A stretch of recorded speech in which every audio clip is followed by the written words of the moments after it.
of the year, this is a very good outcome. But it is also one that was far from inevitable.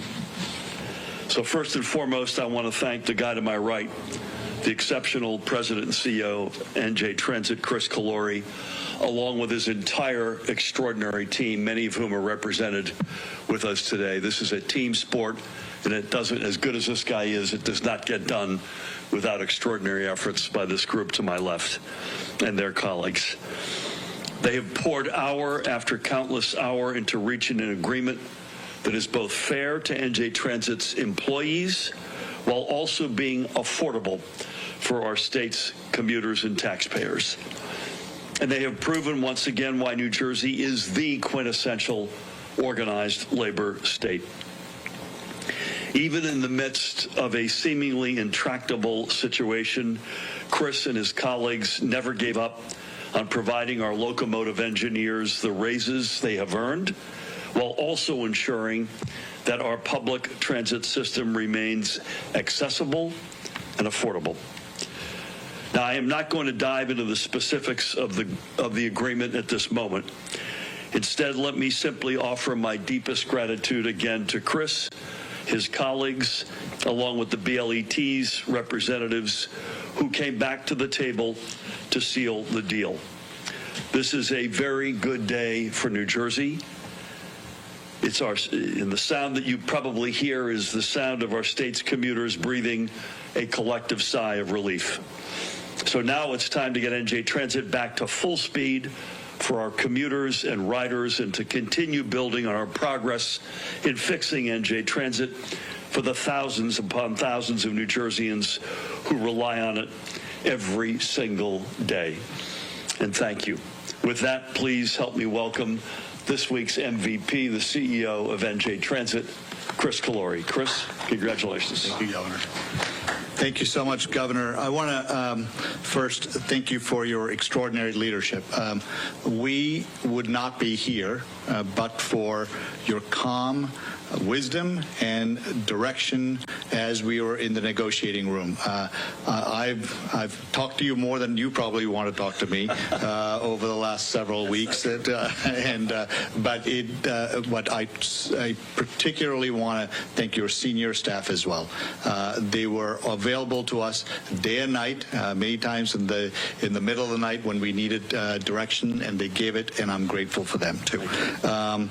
To the men and women of New Jersey Transit, the governor mentioned it, but let me just take a minute to say, you saw hundreds of our colleagues at rail stations and various places throughout the strike to give our commuters who are in a very difficult moment, and we understand it, to make sure they had the right direction and they had help when they needed it.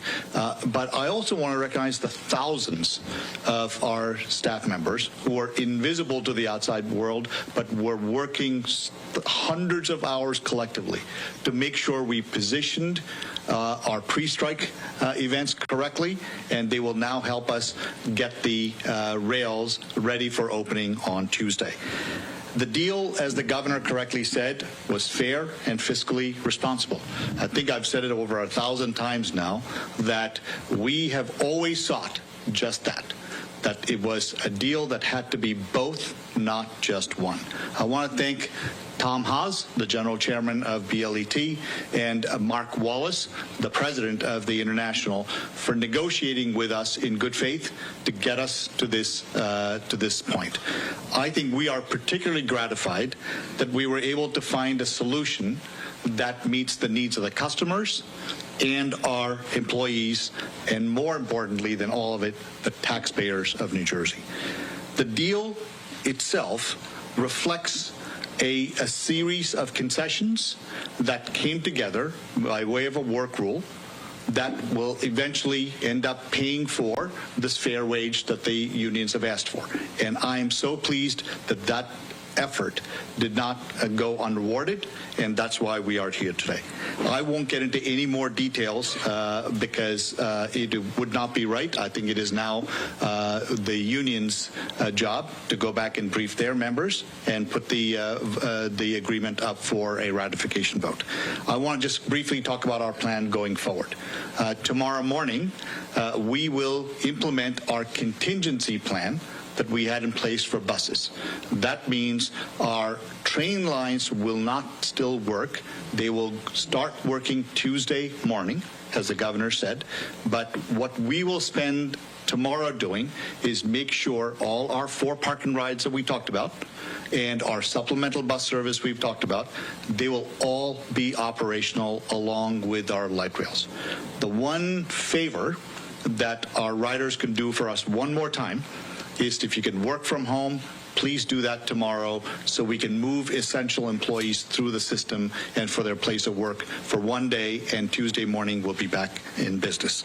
I also want to remind our riders that Amtrak, PATH, the ferries, and the light rail all continue to work just as they've been doing since Friday.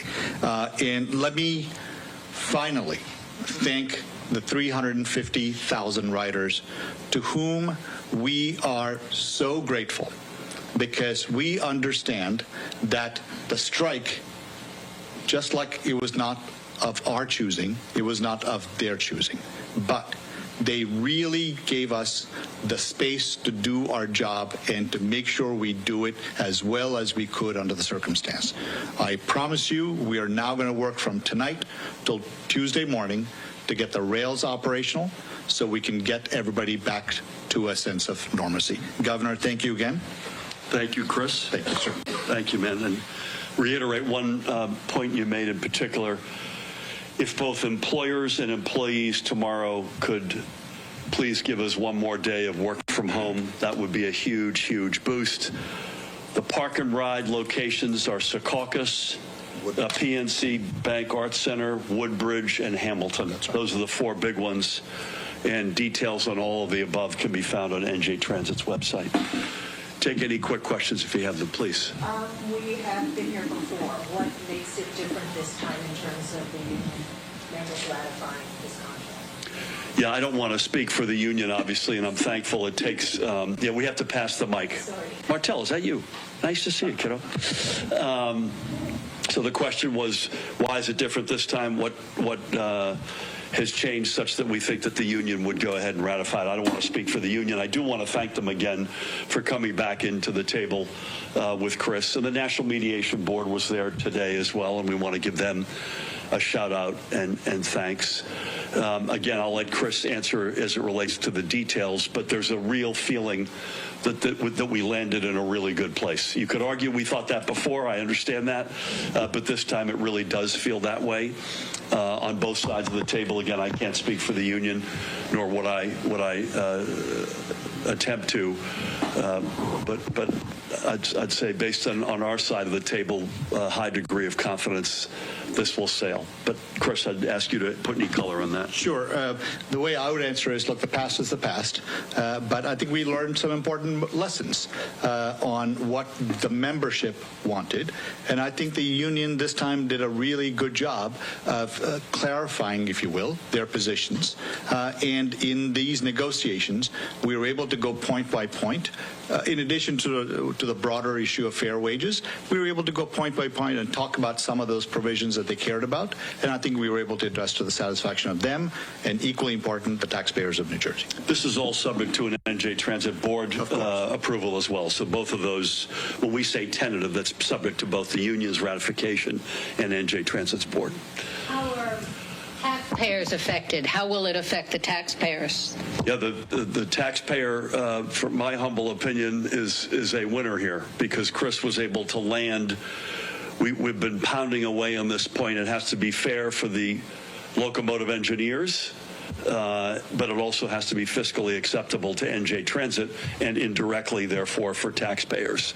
This is you may have heard me talk last Thursday night about a range between something that we could manage our way through that was single-digit millions or maybe low double-digit millions of an impact versus nine-figure impact.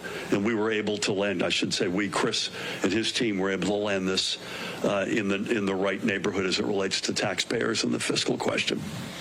Anything you want to add to that? Are you good? Mark, Hello. nice to see you, buddy. Hey, how are you? Long Good to see you. time. How much will this strike cost New Jersey Transit? Chris, I don't have it off the top of my head. We had estimated it to be $4 million a day. So, look, and I want to say this to you. Money is a very important metric, as the governor said. He and I are almost obsessed with how much we spend on these kinds of things. But our first priority was to make sure we provided the service the commuter is expected. And I think we did that. And now we will spend a look at what we've spent and true up our expenditures and see where we go. You know, we talked about Friday's commute when we were anticipating it Thursday night. We also were in the midst of Shakira 1, and we had both Shakira 1 and 2 quite successfully executed. And I want to again give Chris and the whole team a huge shout out for that. Sir, sorry, we got to bring the microphone over to you. Thank you. You know, we have been hearing over the last couple of days that from both sides that you all were close. You know, there's maybe a little disagreement. I know you guys don't want to go into details about the deal, but could you, you know, give us an idea of some of the hurdles you guys were able to overcome, you know, even if vaguely? Yeah, just as a general comment, I'll ask Chris to come in on more specifics. We were close. We were close Thursday night. I think we mentioned that. But we couldn't get that second objective met on Thursday night. And the fiscally responsible element of this, and again, thanks to Chris and his great team, we were able to, over those 72 hours, run that to ground. But Chris, why don't you jump in with any other details? I'd say, look, these agreements are inherently very complex. Right? It's not just we present sort of the headline of fair wages and fiscally responsible, but informing those two principles are extraordinarily complex set of provisions that have to make sense, not just for today, but for the future. So, frankly, it's just a lot of it is going through line by line, word for word, to make sure that everybody's intent is correctly captured and reflects what we wanted to come out of it. Thank you, ma'am. Hi, Christy. Martel, you should consider Cirque du Soleil, by the way, after these press conferences. Like a pillow. And yeah, just wanted to make sure, just because I know people will be frustrated. They're just like, oh my God, why can't the trains just be running already? Any sort of explanation just as to what's going to be happening over the next 24 hours? You said starting tonight into Tuesday, and anything about cross-honoring? Just want to make sure no changes. So when you hear some of the reasons why, you're going to understand, you and I hope the folks out there listening will understand this is the right, sensible plan, but Chris will walk you through some of that. Sure. Look, from the very start, we've tried to be calm, methodical about everything we did. Planning for the strike, executing our plan during the strike, and now coming back into service. There are several things that have to happen in order to make sure the railroad works properly. We have to pre-position the equipment. We have to do safety checks. We have to make sure that the engineers who have now have officially concluded the strike or soon to conclude the strike are now called into work, and to make sure that they are now, their schedules are all matched up with where they need to go. This is an extraordinarily complex operation. We run hundreds of trains a day, and so we have to make sure all the equipment is where it needs to be, all the safety inspections have been done, all the track inspections have been done. So one thing that we will not do, and I'm so glad the governor trusts us to execute this in the way that we think is appropriate. We will never compromise the safety of our riders. For us, it is better to get it right and do it methodically than to rush and try to meet some artificial deadline and get it wrong. And we will not do that. Amen. It's also worth noting in the post-COVID world, we're not making light of anybody's commuter headaches because we feel their pain. Monday is the second lightest day after Friday.